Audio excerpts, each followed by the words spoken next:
Amém, Jesus.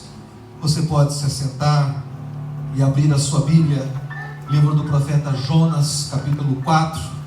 Nós vamos meditar no último capítulo do livro de Jonas.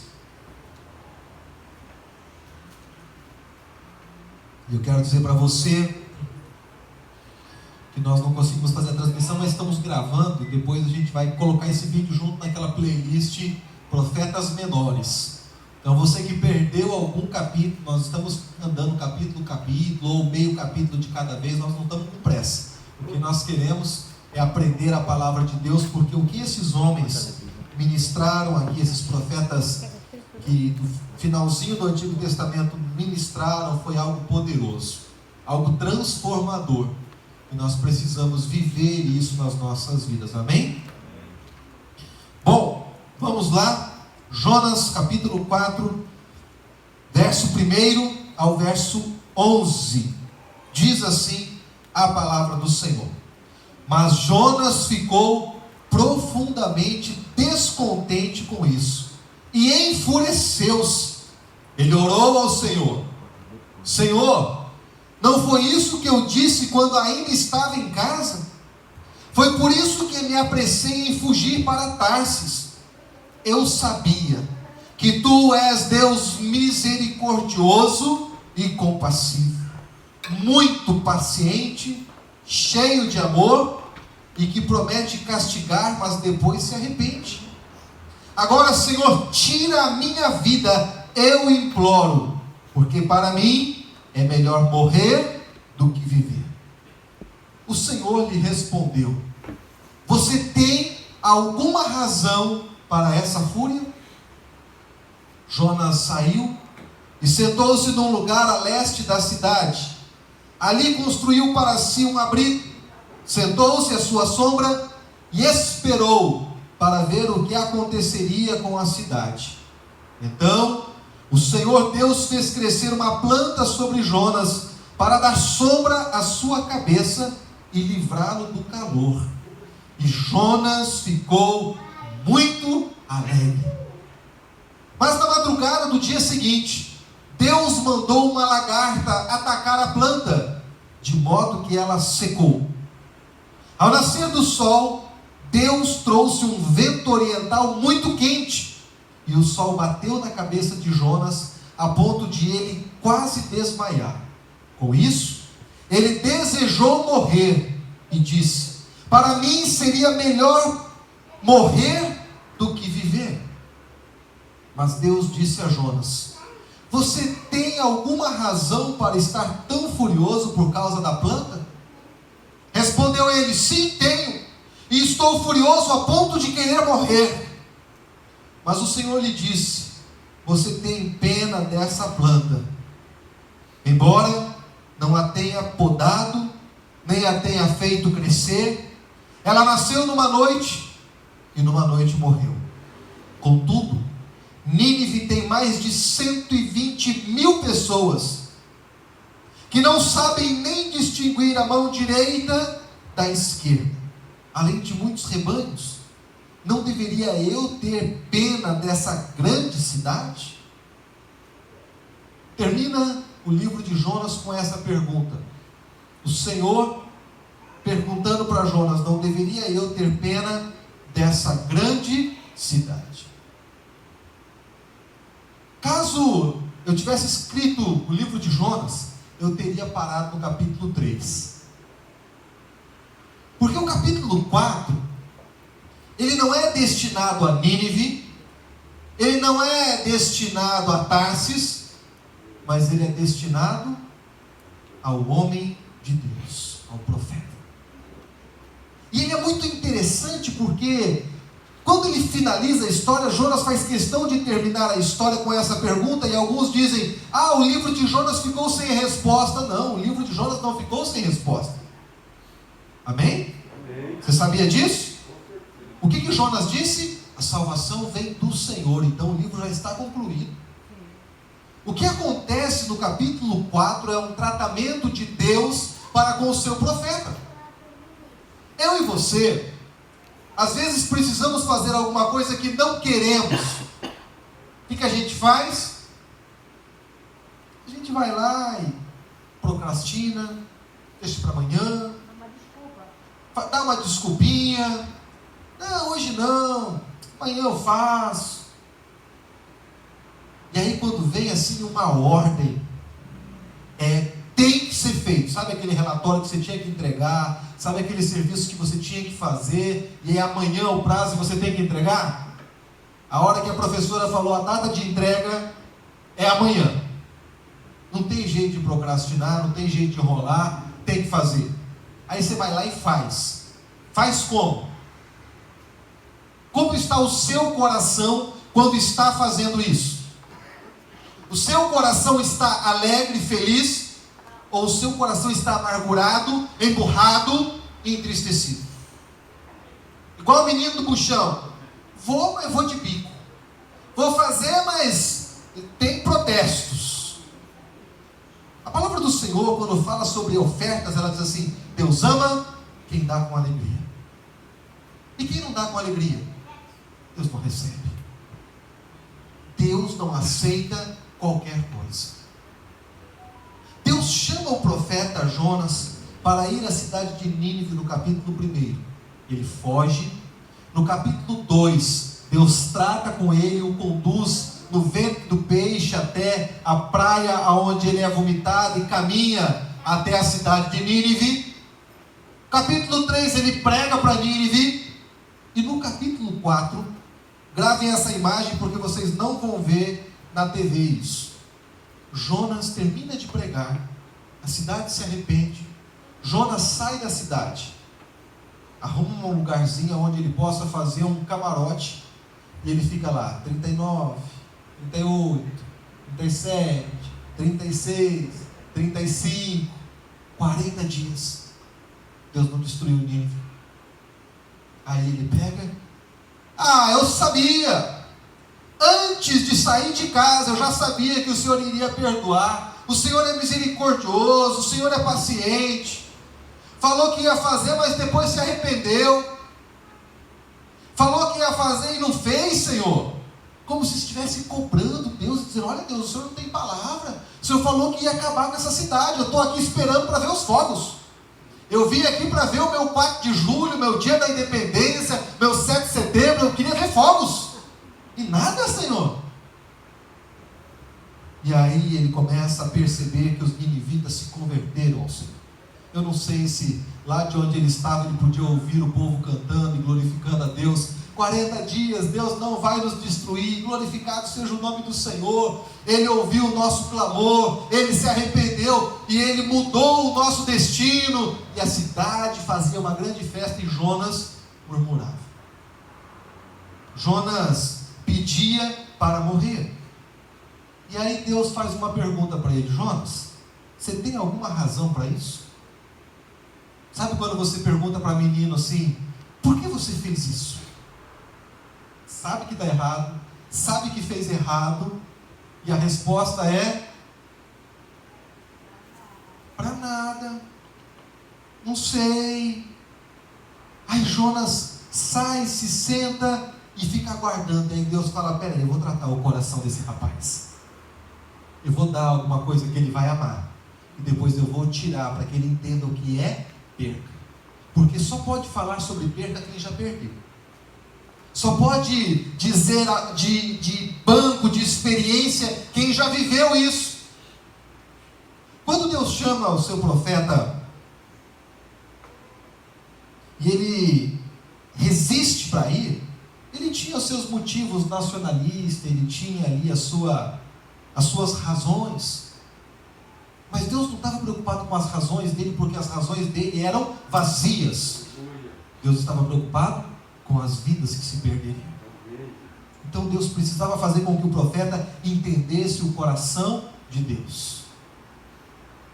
Quando Deus chama Oséias para profetizar, Deus diz para Oséias: Oséias, está na hora de você casar. O que tem a ver profetizar com casamento? E aí Deus fala para Oséias: Oséias, mas você não vai se encontrar com uma virgem, se casar com uma virgem, não. Você vai se casar com uma prostituta. Deus fala: Senhor, por quê? Porque eu estou mandando. Oséias, vai em casa. E ela volta para a prostituição. E aí Oséias fala, e aí Deus, já posso pedir o divórcio e procurar outra? Não, vai lá, busca ela em casa, traz ela para dentro de casa, cuida dela. E ela vem para dentro de casa, Oséias cuida dela. Ela começa a engravidar e começa a ter filhos de outros homens. E Oséias, Senhor, eu estou sendo envergonhado, ó, que a minha reputação, Senhor. O meu nome está sendo jogado nas praças. Deus falou, como é que você se sente, Oséias? Eu me sinto como um marido traído. Ah, Oséias, agora você entendeu onde eu queria que você chegasse. Agora, com esse coração de marido traído, vai e diz para Israel que eu, o Senhor, sou o marido traído de Israel. Tirei eles do Egito, levei para uma terra prometida, e eles me trocam por deuses que não podem fazer nada. Oséias, Senhor, agora eu entendi o teu coração. Agora eu sei o que o Senhor está sentindo, porque eu estou sentindo.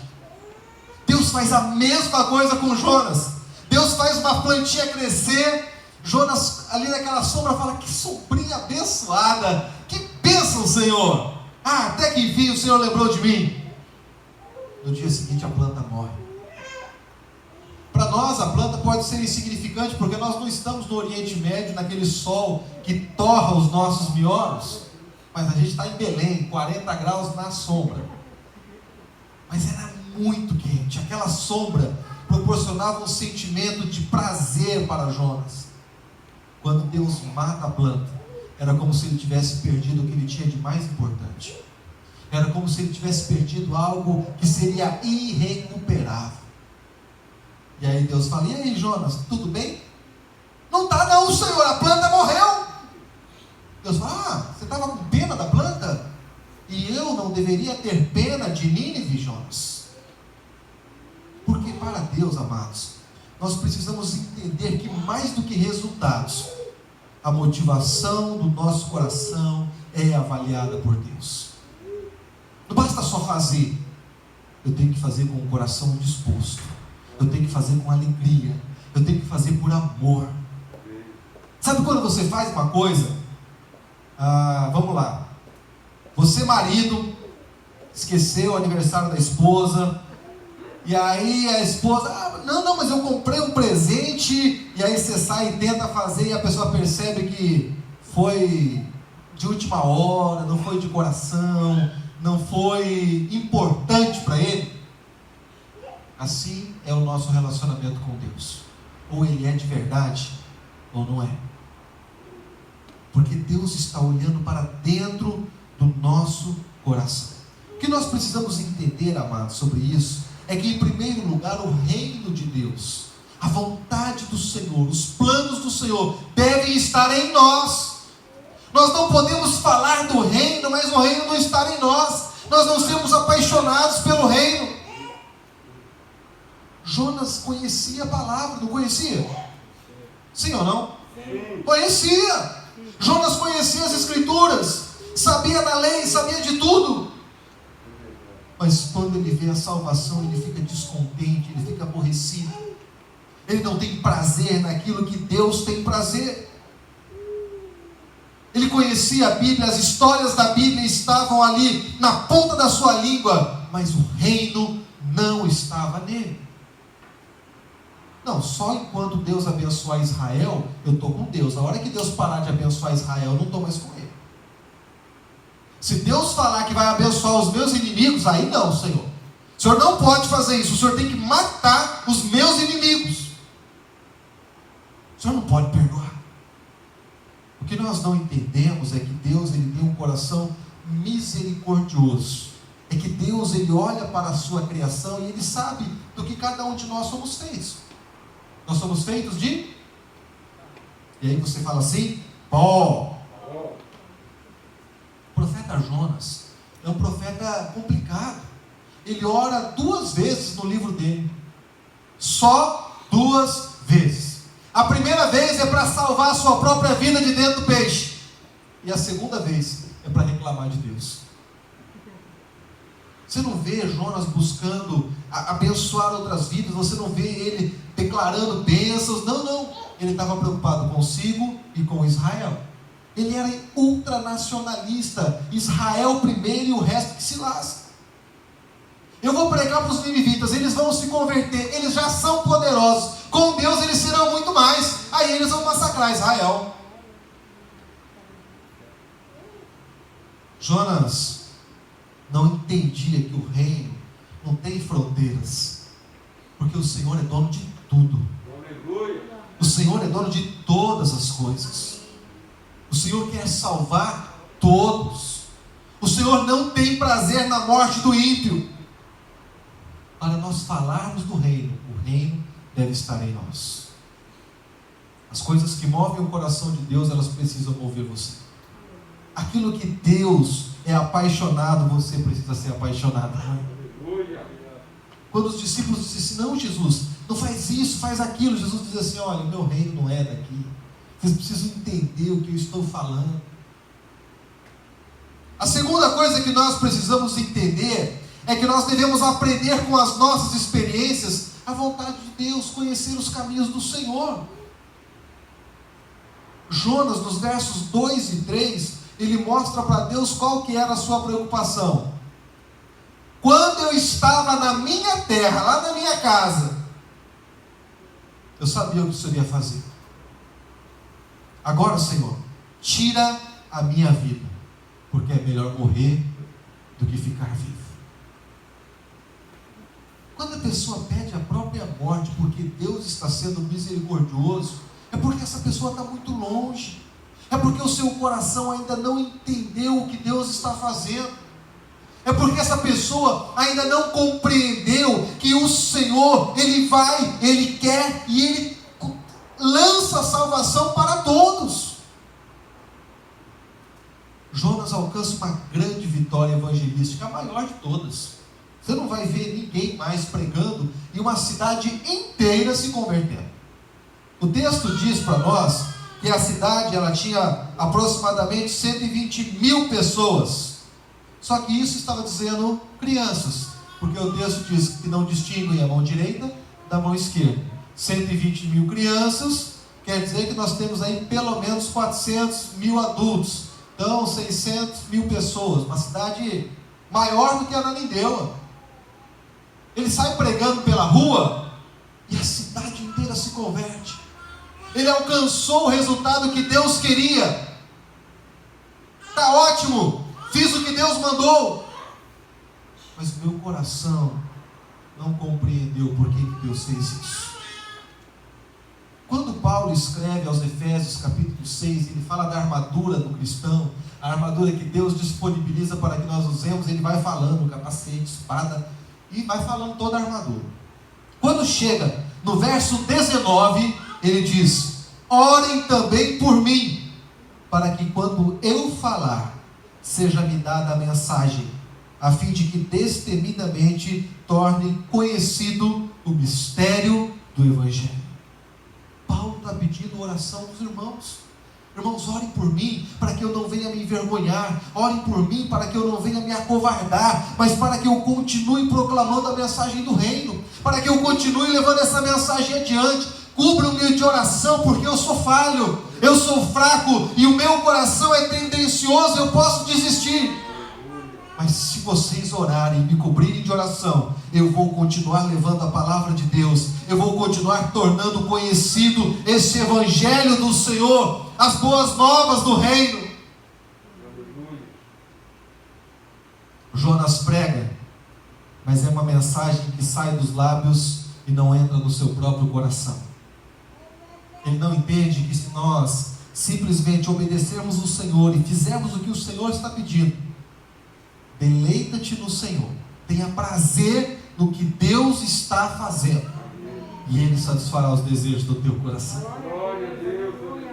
A preocupação de Jonas era uma preocupação política, e Deus estava falando para ele, Jonas, para, se os ninivitas forem alcançados, fica tranquilo, eu sou Senhor deles, alcançados ou não, eu sou Senhor de Israel, alcançado ou não, e eu sou quem põe fim às guerras.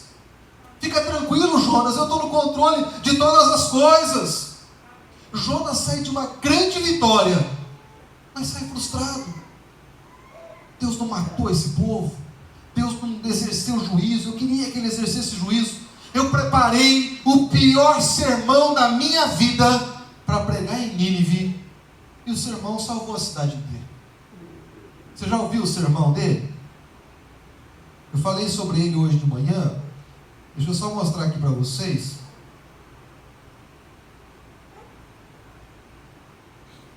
Versículo 4 do capítulo 3. Olha todo o sermão de Jonas. Ainda 40 dias e Nínive será subvertida. 6 palavras tinha o sermão de Jonas. Você acha que o cara que preparou um sermão de 6 palavras e ficava andando pela cidade gritando 40 dias e Nínive será subvertida, você acha que ele está querendo que as pessoas se arrependam? Você percebeu no sermão dele o apelo que ele fez para que Nínive se arrependesse? Você percebeu no sermão dele ele dizendo: olha, mas há um caminho, há uma solução. Se vocês se arrependerem, Deus não vai destruir. Não. O sermão dele é 40 dias e Nínive será subvertida. Sonhos. É aquela orientação que você dá ao outro, mas você não dá a orientação completa. Jonas sai de Nínive frustrado porque ele queria, eu preguei 6 palavras e essas 6 palavras mudaram tudo. É porque ele não havia entendido que não eram as suas palavras, mas era a ação de Deus no coração daquele povo. Jonas falava em 40 dias e essa cidade será subvertida, e Deus ia, através do Espírito Santo, ia entrando nos corações dos ninivitas e produzindo transformação e dizendo: está vendo? Vocês são maus, se vocês se arrependerem, Deus pode mudar a sorte de vocês. A notícia chega no rei, e o rei diz: olha, vamos proclamar um jejum, vamos clamar a esse Deus, talvez ele se arrependa e não destrua a nossa cidade. Jonas sai na expectativa de, o sermão foi ruim, tomara que eles não ouçam e Deus vai destruir. Mas Deus havia salvo toda a cidade de Nínive. O que eu e você precisamos entender, amados, é que nós precisamos apenas obedecer à orientação de Deus. O que nós precisamos fazer é apenas abrir os nossos lábios e deixar Deus transformar as pessoas, e deixar que o Espírito Santo mude as pessoas. O que Deus requer dos seus servos é que façamos a obra por amor,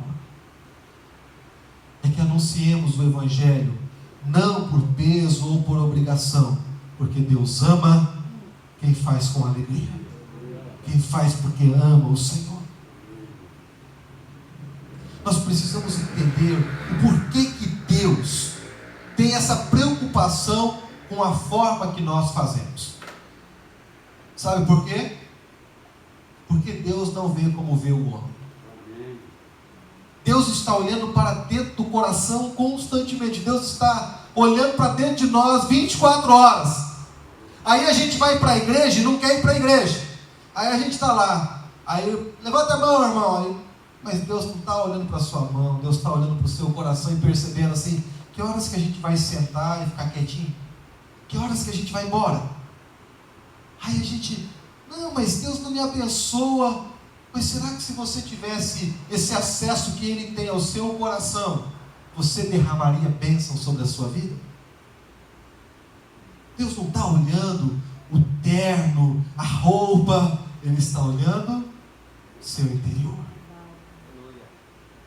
Ele sonda e conhece os nossos corações. Por isso, para Deus é tão difícil abençoar aquele que faz as coisas erradas, porque Ele está olhando o coração mal intencionado. Sabe quando a gente fala assim: não, foi sem querer, mas foi de propósito? Deus fala: meu filho, mentindo, eu sei que foi de propósito. Jonas prega a mensagem de qualquer jeito, mas Deus está olhando para Nínive, e Nínive está com seu coração quebrantado. Jonas sai frustrado, reclamando, e Deus fala para ele: ei, Jonas, por que você está aborrecido? Qual é o teu problema, Jonas? Por acaso eu sou mal com você? Por acaso te faltou alguma coisa? Por acaso eu deixei faltar alguma coisa? Por acaso eu deixei você dentro do peixe, que era onde você deveria estar? diz: não, Senhor, é porque o Senhor é misericordioso demais. Glória seja dada ao Senhor, porque Ele é misericordioso. Porque se Ele não fosse misericordioso, todos nós já teríamos sido consumidos. Glória a Deus, porque Ele é misericordioso. Nós precisamos ser fiéis ao Senhor, por amor, porque Ele nos amou, porque o nosso coração pertence a Ele, a nossa vida é dEle, nós pertencemos ao Senhor. Ele quer que nós estejamos tão cheios dEle, que transborde das nossas vidas um rio de águas vivas, para transformar aqueles que estão à nossa volta. O que nós precisamos entender, amados, é que assim como na parábola do filho pródigo, tem um filho que fica na casa e tem um que sai. Ah, pastor, mas o que saiu, saiu errado. Saiu. E o que ficou? Ficou errado. O pai chama o filho e fala assim: meu filho, por que você está assim? Qual que é o teu problema? Esse meninozinho aí, ó, saiu e gastou todo o nosso dinheiro. Todo nosso não, todo o seu dinheiro, né? Gastou todo o seu dinheiro. Sim, o dinheiro é meu, você está preocupado por quê? Ele pegou metade do que eu tinha, a tua metade está guardada. Fique em paz. Qual que é teu problema?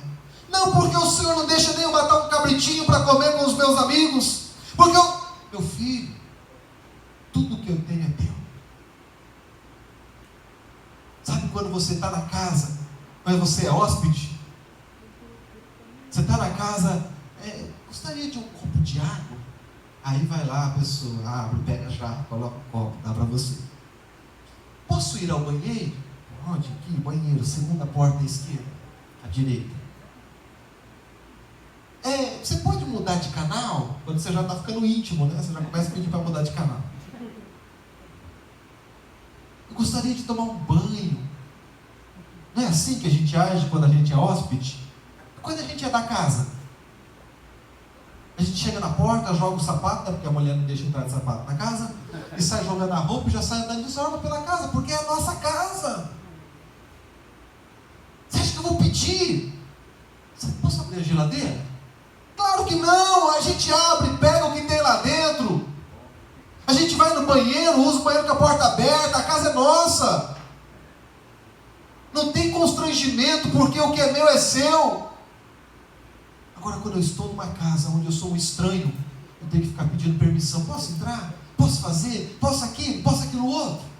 O filho que ficou se sentia um estranho na casa do pai. O Senhor não deixa eu matar um carneiro.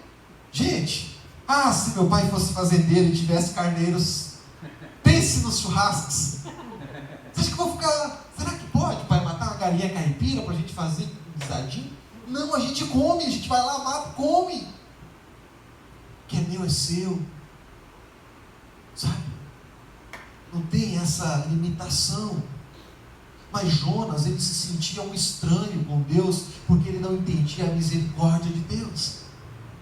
Ele não entendia que Deus é um Deus misericordioso e tem o poder de mudar as pessoas. As pessoas são como são, porque são pessoas.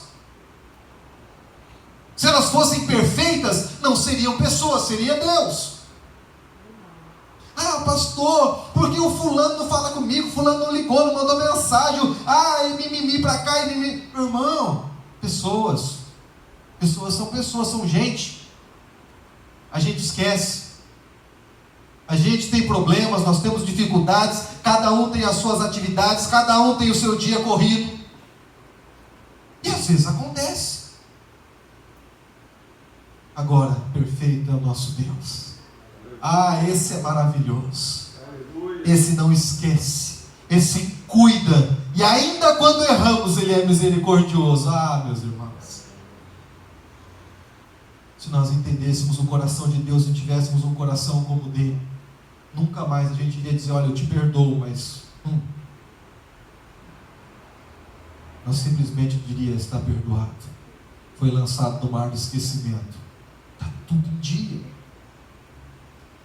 Deus fala para Jonas, 120 mil pessoas que não distinguem a mão direita da esquerda. Você tem noção de quanta gente tem em Nínive?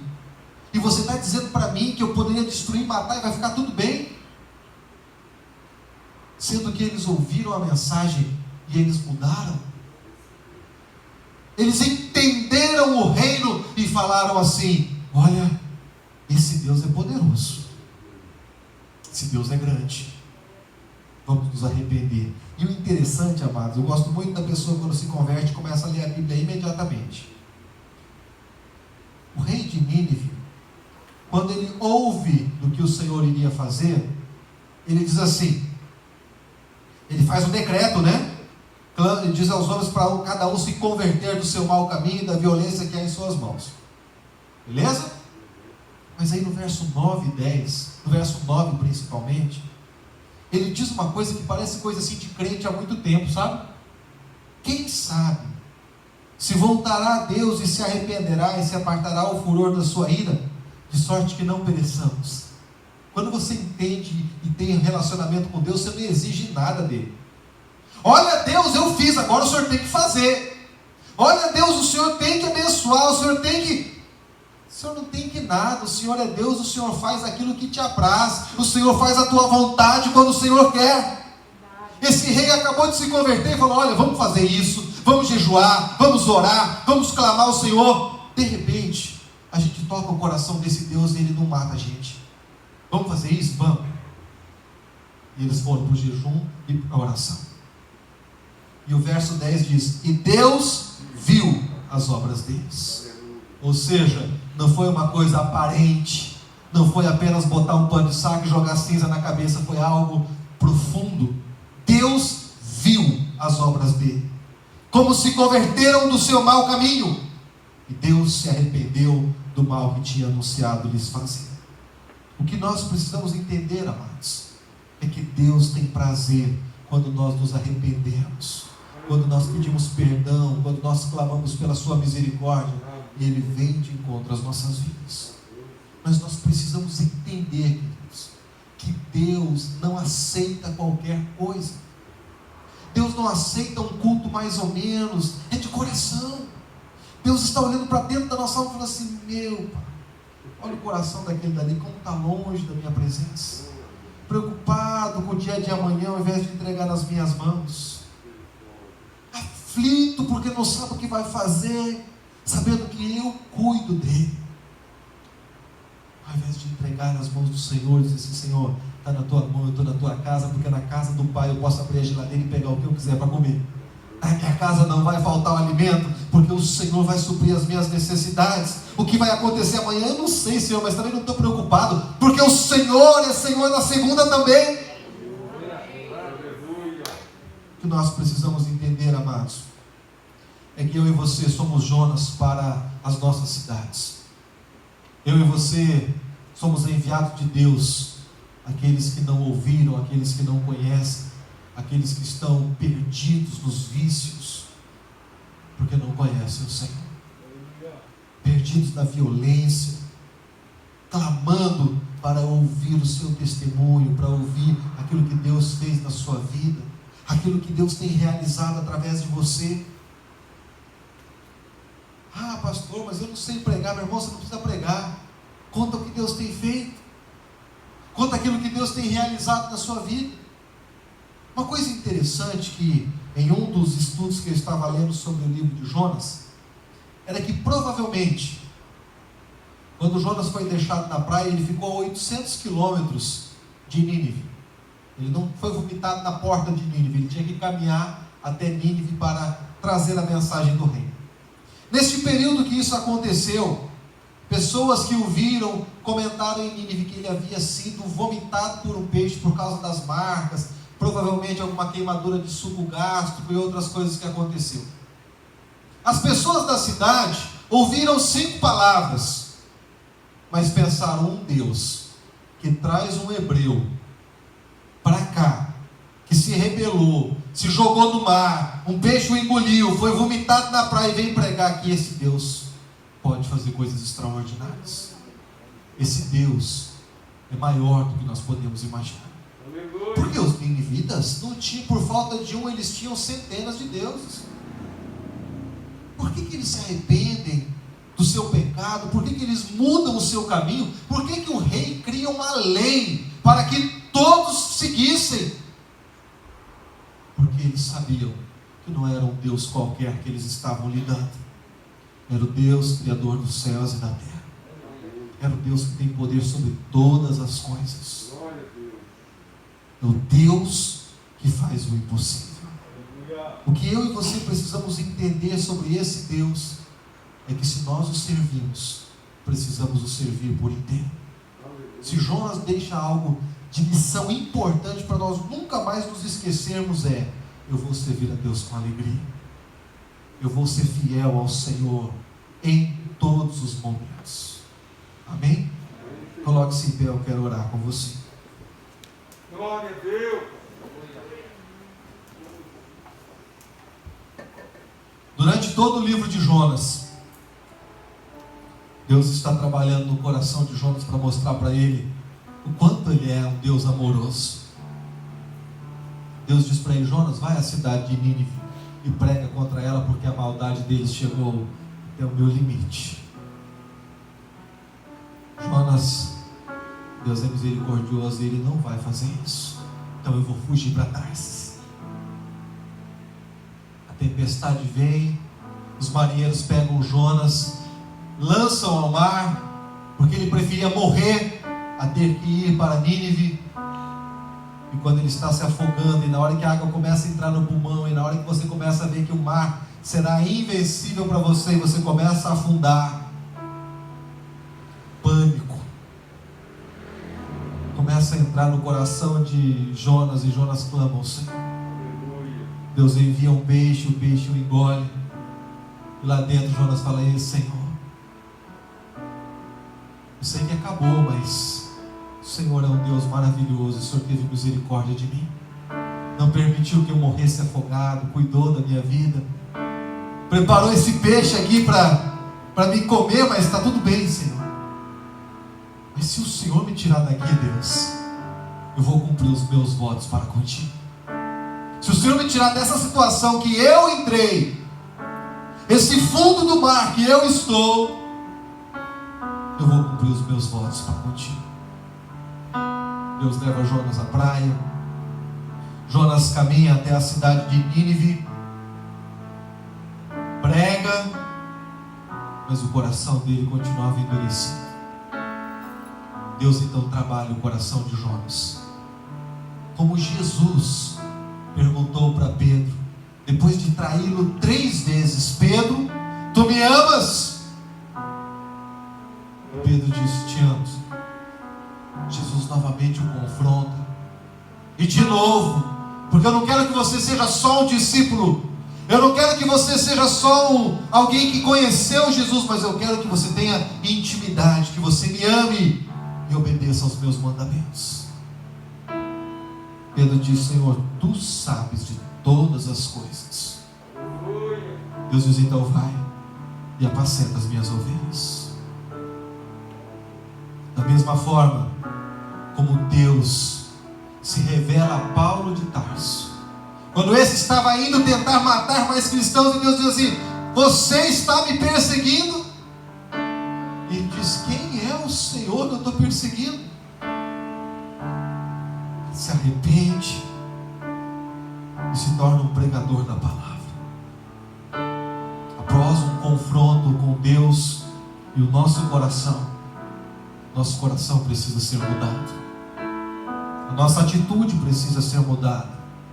Nós precisamos olhar para o reino como o reino de Deus, e nós como servos deste grande reino, como instrumentos desse Deus poderoso. Coloque a mão aí sobre o seu coração. Oh Deus Santo e poderoso. Ah, Pai, muda os nossos corações, para que nós tenhamos corações disponíveis para o Teu reino, para que nós tenhamos corações prontos para Te servir em todos os momentos das nossas vidas. Senhor, em nome de Jesus, olha para as nossas vidas, ó Pai, e transforma completamente aquilo que nós temos vivido, aquilo que nós temos experimentado, aquilo que nós temos ouvido, ó Deus. Muda o nosso coração, para que nós possamos ter um coração que Te agrada, um coração que te louva, um coração que é verdadeiramente teu, ó Pai. Senhor, em nome de Jesus, traz sobre nós a tua graça, ó Deus. Traz sobre nós a tua misericórdia. Traz sobre nós, ó Deus, a tua unção, ó Deus, para que nós possamos entender o que o Senhor tem para fazer nas nossas vidas. Para que nós possamos entender, ó Deus, que somente no Senhor nós somos mais que vencedores. Para que nós venhamos receber, ó Deus, a instrução do Senhor e a transformação que só o Senhor pode trazer sobre as nossas vidas. Oramos, ó Pai, e clamamos pela tua misericórdia sobre as nossas vidas. Esses próximos dias, ó Pai, a partir de hoje, usa as nossas vidas como um instrumento para anunciar os teus feitos. Usa as nossas vidas para proclamar o teu reino aonde nós colocarmos os nossos pés, e com alegria, porque o Senhor se entregou totalmente por nós. Oramos em nome do Senhor Jesus. Amém, Jesus. Diga assim: Senhor Jesus, eu preciso do teu direcionamento para a minha vida. Ajuda-me nas minhas fraquezas, hoje e sempre. Amém, Jesus. Amém, queridos.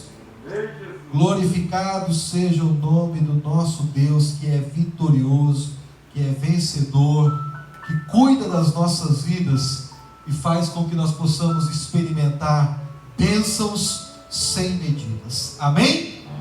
Nós queremos orar, e antes de orar encerrando, tem alguém que aniversariou essa semana? Não? Amém. Então, só lembrando os amados, tá? Domingo 9h18 culto, terça 19h30 oração, e sexta 19h30 com eles e com elas, uma ministração específica para os casais. Nós estamos gravando a ministração, né, João?